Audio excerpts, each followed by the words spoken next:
현재 시간 2시 23분 지나고 있습니다. 오늘 증시 오늘간을 함께 하시면서 시장에 무엇이 핵심인지 알아가 보시기 바라겠고요.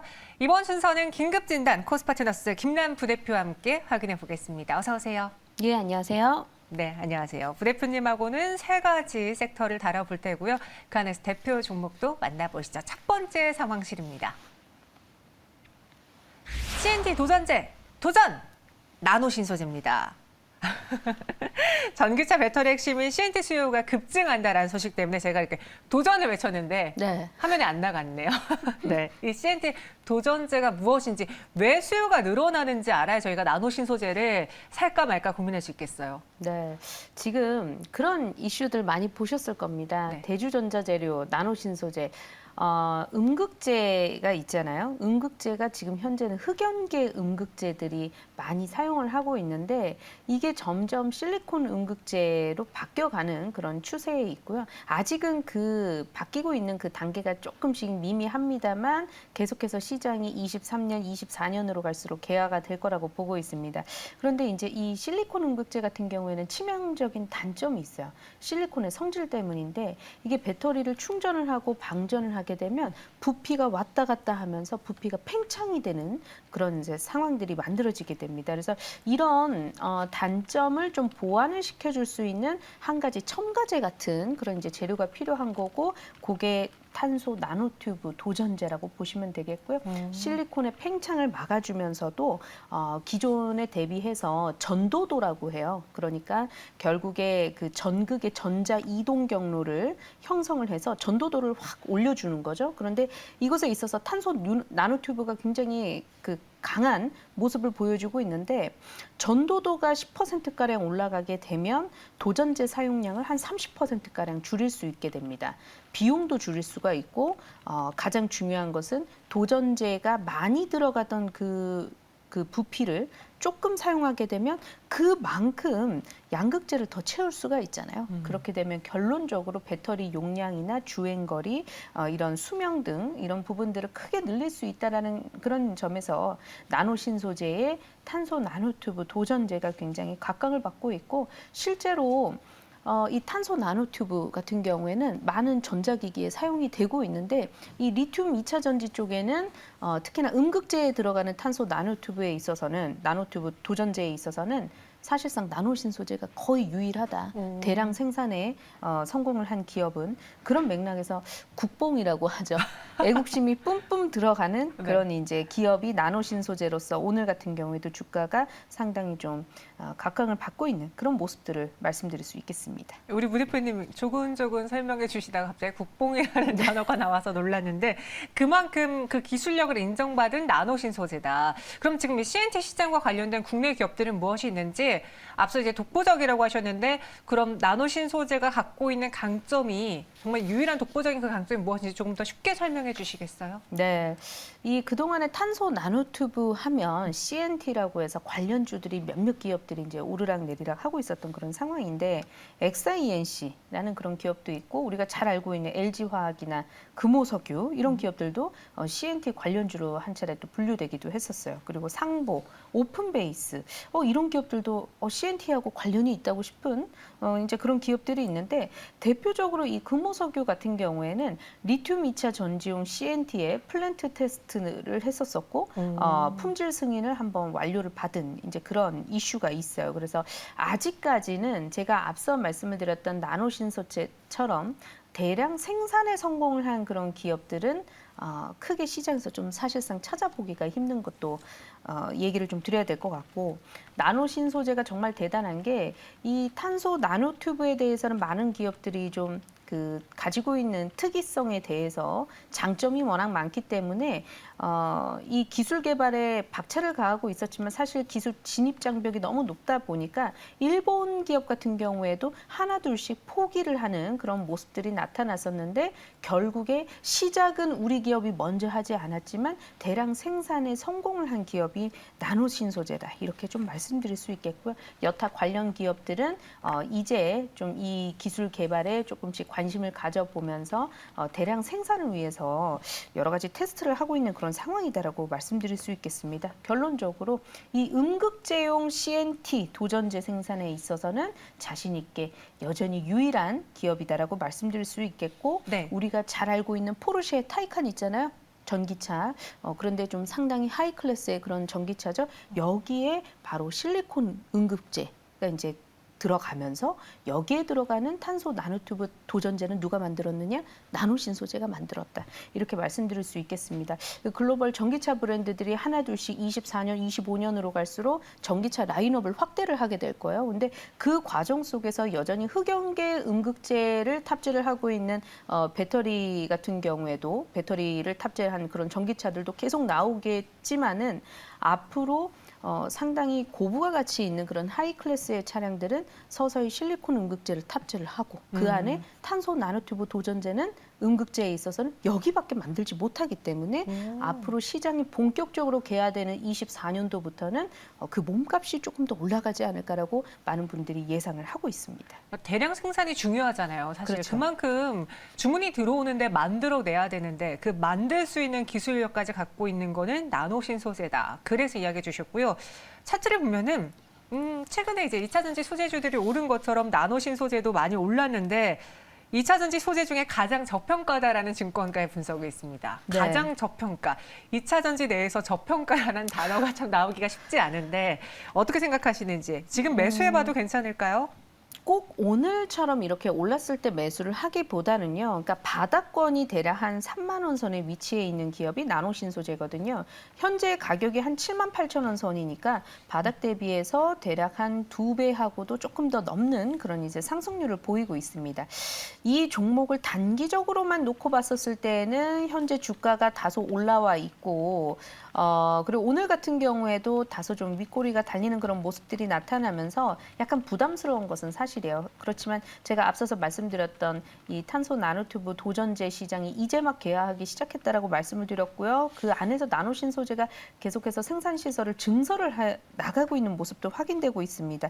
24년도에 4만 톤 규모까지 증설을 한다고 하니까 결국 그런 부분들이 실적에 더해진다 그랬을 때에는 중장기적으로는 계속 각광을 받을 수 있는 그런 이제 기업이다라고 생각을 하고 다만 현재 가격권에서 만약에 진입을 하게 됐었을 경우에는요 역시나 많은 그런 지지가 나타났었던 가격을 이탈하게 될 경우에는 투심이 급격하게 좀 위축이 될 수 있기 때문에 가격 전략을 잘 세워봐야 될 것 같습니다. 6만 원 선 이탈 시에는 좀 리스크 관리가 좀 필요하겠다라고 말씀을 드리면서 계속해서 좀 신고가 도전을 하고 있는 종목이니만큼 그래도 긍정적인 시각은 유지를 해야 되지 않을까라고 보고 있습니다. 네, 나노신소재 오늘 좀 오전에 급등을 하다가 살짝 윗꼬리가 달렸는데 매수를 하더라도 굳이 이렇게 상승하는 날 아니더라도 계속 우리가 꾸준히 매수해봐도 괜찮다. 중장기 종목 같은 경우에는요. 네. 오히려 주가가 하락하는 날 조금씩 모아나가는 그런 관점으로 진입을 해보시면 탄탄한 그런 수익을 유지하면서 끌고 가보실 수 있을 겁니다. 알겠습니다. 목표 주가는 8만 원, 손절가 6만 5천 원이고요. 채팅방에 궁금한 것들이 많으신 분들이 계신가 봐요. 올려주시면 제가 읽어드리겠습니다. 이어서 두 번째 상황실 넘어가 보시죠.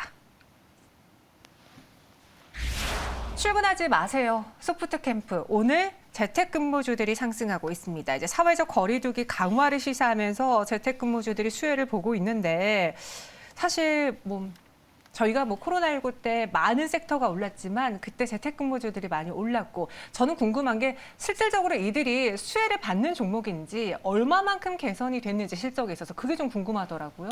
실적에 있어서는 네. 개선이 눈으로 확인이 되고 있는 기업들은 사실 손으로 좀 꼽고요.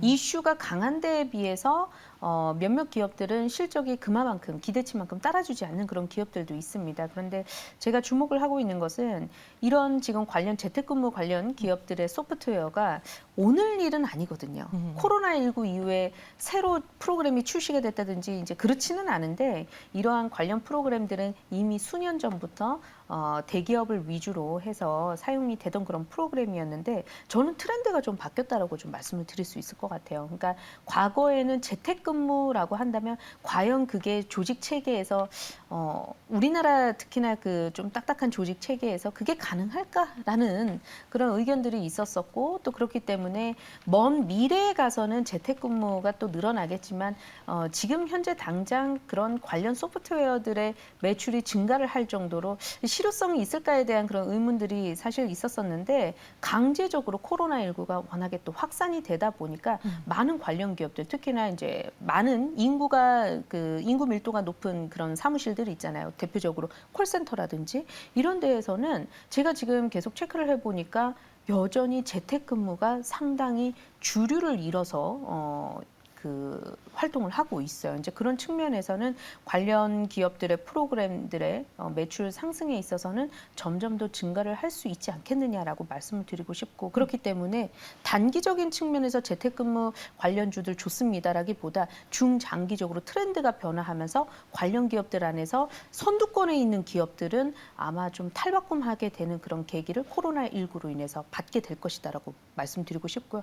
실제로 그 안에서 지금 선두권에 있는 기업들은 실적이 계속해서 좀 증가가 되는 모습들이 확인이 되고 있다. 이렇게 말씀드릴 수 있겠습니다. 네, 사실 이렇게 코로나19가 장기화될지 모르고 재택근무주도 하나의 테마로만 그칠 줄 알았는데 네. 요즘 제 주변에 저희는 이제 방송을 하다 보니까 재택근무를 할 수 없지만 실제로 재택근무가 가능한 회사들은 그걸 권하고 있고 코로나19가 끝나고서도 이렇게 할 수 있다라는 이야기가 나오더라고요. 그럼 저희가 이 관련주에 대해서 투자를 해보는 게 맞는지 정말 실제로 실적에 있어서 영향을 미치는 회사들은 손꼽혔다고 하니까 그 안에서 탑픽을 좀 보자면 소프트캠프가 될 수 있을까요?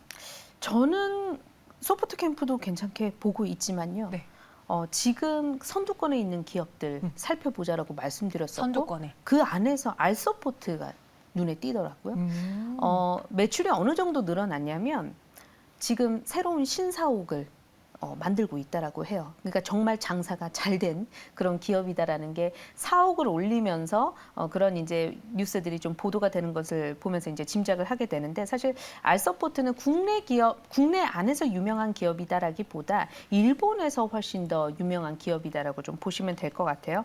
일본에서는 클라우드 기반의 원격 솔루션, 접속 솔루션 시장에서는 1위의 독보적인 그런 점유율을 차지를 하고 있는 그런 기업이고요. 아무래도 이제 관련 기업 들이 국내보다는 해외 시장을 좀 더 챙기기 바빴습니다. 재택근무라는 그런 트렌드가 국내 정서하고는 다소 좀 부합하지 않았기 때문에 먼저 해외 시장을 챙겼었고 그 안에서 실제로 성과가 나타났었던 기업이 이제 알서포트인데 지금 보면 어쨌든 글로벌 시장에서 성공적으로 안착이 된 모습이기 때문에 차후에 해외 시장 공략에 있어서도 그만한 노하우를 가지고 있을 경우가 훨씬 더 이제 상대적으로 좀 유리하다 이렇게 말씀드릴 수 있겠고요. 그런 측면에서 알서포트 주가도 마침 바닥 국면에서 많이 오른 것처럼 보여지지만 실제로 이슈가 한 차례 불고 나서 가격 조정을 크게 겪고 나서 이제 21선 위에 올라탄 모습이기 때문에 지금부터는 상당히 주의 깊게 좀 살펴보셔야 되는 자리이지 않을까 이렇게 판단을 내리고 있습니다. 근데 알서포트 하면은 항상 이제 일본 시장 이야기가 나오더라고요. 실제로 저희 채팅방에도 일본에서 실적이 잘 나오고 있는데 점유율 1위 기업인 일본에서의 강점을 갖고 있는 이유가 있나요? 그쪽 시장을 먼저 개척했습니까? 그렇다고 봐야 되죠. 그러니까 앞서서 제가 좀 말씀드렸던 이유 중에 하나도 단편적으로 예를 들어보면 이제 이런 경우가 있어요. 어떤 기업에서 우리가 재택근무를 해야 되는 어떤 상황이 오기 전에 재택근무라는 이슈가 딱 떠올랐을 때 우리 회사는 그런 프로그램 안 돼. 우리 사업하고 잘 안 맞아. 이렇게 강경하게 나왔던 그런 임원진들이 이번에 코로나19로 인해서 강제화가 되다 보니까 그 프로그램이 도입이 되고 만들어지게 되더라는 겁니다. 그러니까 상황이 만들어지니까 이렇게 되는 거예요. 그런데 해외 특히나 이제 선진 시장들 같은 경우에 유럽이나 북미권이나 일본이나 상대적으로 국내보다는 이 코로나19 이전에도 이 재택근무라는 솔루션 시장이 훨씬 더 큰 영역을 차지하고 있었던 것은 맞고요. 그렇기 때문에 국내 시장의 파이가 작은 부분을 나눠 갖기보다는 상대적으로 좀 일본 시장이 더 매력적으로 다가왔었던 것 같습니다. 그래서 일본 쪽에서의 먼저 성과가 나타나기 시작했다 말씀드릴 수 있겠습니다. 네, 일본에서만 그 리모트 뷰가 전년 대비 287.5% 성장했다고 해요. 일본에서 확실히 강한 알서포트 그리고 소프트 캠프에 대해서도 긍정적으로 의견 주셨고요. 세 번째 상황실 넘어가겠습니다. 물적 분할이냐 인적 분할이냐 포스코입니다. 저희가 오늘 방송 시작하자마자 채팅방에 포스코 이 지주사 전환 관련해서 짚어주세요라고 하셨는데 사실 이 지주사 전환 이야기를 저희가 지난번에 상황실에서 다뤘을 때는 호재였어요. 근데 이게 물적 분할이냐 인적 분할이냐에 따라서 또 걱정 속에 악재로 반응을 하는 것 같네요, 오늘은. 인적 분할이 될 수도 있다라는 그런 기대감이 또 있었었거든요. 네. 그래서 그 당시에는 여러 가지 또 호재로 다가오기도 했었었는데 오늘은 지금 물적 분할로 안건이 올라갔어요. 안건이 올라가서 이제 상정이 되면서 이 물적 분할에 대한 논의가 이루어지고 있는 것으로 지금 얘기가 되고 있습니다. 그래서 많은 주주분들이 좀 실망을 하셨고요. 대표적으로 지금 LG화학이나 LG에너지솔루션 같은 경우에도 물적 분할을 한 케이스잖아요. 2차 전지 배터리 셀 관련주들 같은 경우에 지금 분할을 해서 물적 분할을 해서 그리고 그 자회사가 IPO를 통해서 이제 상장을 하게 되는 경우에 본래 했었던 그런 주력 사업군들에 대해서 이슈가 터질 때마다 주가가 사실 올라오는 데 도움이 되기도 했었는데 그런 부분들을 고스란히 자회사 쪽으로 넘기게 되는 그런 상황이 생겼어요. 그래서 포스코 같은 경우에도 어떻게 보면 이제 대표적인 철강주죠. 철강주 그리고 뭐 수소 관련한 앞으로의 신성장 동력 이런 부분들에 대해서 주가가 한참 이제 오르기도 했었었는데 이런 모든 것들을 다 떼어내고 우리는 지주사로만 남겠다라고 했기 때문에 지주사 하면 또 굉장히 재미없는 그런 이제 종목이 될 수 있어요. 이제 그런 부분들을 많은 분들이 걱정을 하고 계신 것으로 보여집니다. 네, 아니 포스코는 딱 저희가 지난번에도 이야기했을 때 포스코 하면 철강만 떠오르지만 철강만 하는 회사가 아니잖아요. 그렇죠. 그래서 이번 분할을 통해서 매력적인 이제 모멘텀을 다변화하고 그로 인한 투자자들에게 구미를 당기게 하고 또 자금력을 확보할 수 있는 기회가 되지 않을까 했는데 오늘은 또 우려감 속에 하락합니다. 그럼 철강만 떼어놓고 봤을 땐 또 오늘 철강가 하락 소식도 더해지던데 지금 포스코 주주분들을 어떻게 하는 게 좋을까요? 쉽지는 않을 것 같아요. 사실 좀 시간적으로는 상당 부분 오래 걸리지 않을까라고 생각이 듭니다. 그러니까 실망 매물이 한 차례 나오고 나서 주가가 다시금 정상 궤도를 찾기까지는 시간이 좀 걸리지 않을까라고 보고 있고 말씀 주셨던 철강 가격요. 지금 중국에서 철강을 하나 생산을 하기 위해서 원료탄이 많이 들어가죠. 그런데 이 원료탄 가격도 천정부지로 솟아오르고 있었는데 한 11월 달부터는 이러한 철강 가격세도 주춤을 하는 그런 모습들 나타나고 있습니다. 이렇게 되면 철강 가격, 스프레드 자체도 조금 줄어들 수 있는 그런 요인들이 또 자리하고 있어요. 안 그래도 물적 분할에 대한 우려에다가 이 철강 가격이라는 철강 가격 하락이라는 그런 이슈가 좀 더해지면서 전체적으로 좀 투자 심리는 떨어지고 있는 그런 모습들인데 저는 이렇게 보고 있습니다. 사실 물가 상승률을 한꺼번에 잡기는 힘들다라고 보고 있고요. 중국 정부가 도저히 원료탄 안 되겠으니까 팔을 걷어붙인 거지. 이거는 이제 강제적으로 나선 거라서 결국 이 가격을 눌렀지만 다시금 튀어오르는 시간까지는 그리 오래 걸리지는 않을 것으로 보고 있습니다. 그래서 철강 주로만 놓고 봤었을 때에는 그래도 맑음. 이라는 의견을 드려야 될 것 같은데 포스코에 있어서는 그거보다 더 중요하게 물적 분할 이슈가 있기 때문에 네. 좀 주의를 해보자라고 말씀드려야 될 것 같아요. 실제로 분할 이야기 나오니까 우리 투자자분들, 시청자분들의 반응이 부정적입니다. 인적 분할한 경우는 거의 못 봤다. 물적 분할하고 그렇게 되면은 주주들의 입장은 생각하지 않는 것 같다라는 이야기도 해주셨고 분할 이슈가 있었던 회사들은 다 1년에 하락을 봤기 때문에 네, 투자 심리가 그렇죠. 급격히 위축되어 있는 것 같은데 그럼 이 포스코 지주사 전환을 앞두고 있는 상황에서 우리는 어떤 은님은 그러셨거든요. 분할하기 전에 다시 한번 주가가 LG화학 때처럼 반등해주지 않을까요라고 했는데 그 반등을 노리고 기다릴까요? 아니면은 분할이라는 이슈가 다 끝나고 나서 접근해도 늦지 않을까요? 좋습니다. 그러니까 지금 주가가 아직 완전히 추세를 깨서 내려온 것이 아니기 때문에 뭐 철강 가격에 대한 그런 또 전환점에 대한 이슈가 나타나게 됐을 경우에는 주가가 최근까지 이러한 그 불안한 심리 속에서 두세 달간 내려온 건 사실이거든요. 기술적인 반등이 나올 수 있어요. 그러면 기술적인 반등이 나올 때 다시금 좀 비중을 정리를 하는 그런 시간을 좀 저는 가져보셨으면 좋겠고요. 네. 오히려 자회사들의 IPO 일정이라든지 뭐 절차 이런 모든 것들이 지금 윤곽이 아직 드러나지 않았잖아요.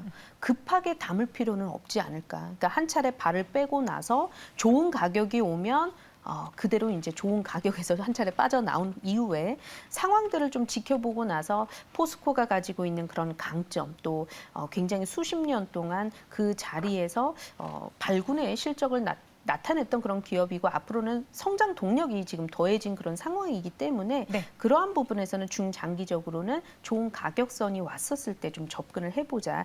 지금은 조급하지는 않다. 이렇게 말씀드려야 될 것 같습니다. 알겠습니다. 포스코 확인해 보았고요. 여기서 인사드리도록 할게요. 지금까지 김남 부대표와 함께했습니다. 고맙습니다. 네, 감사합니다.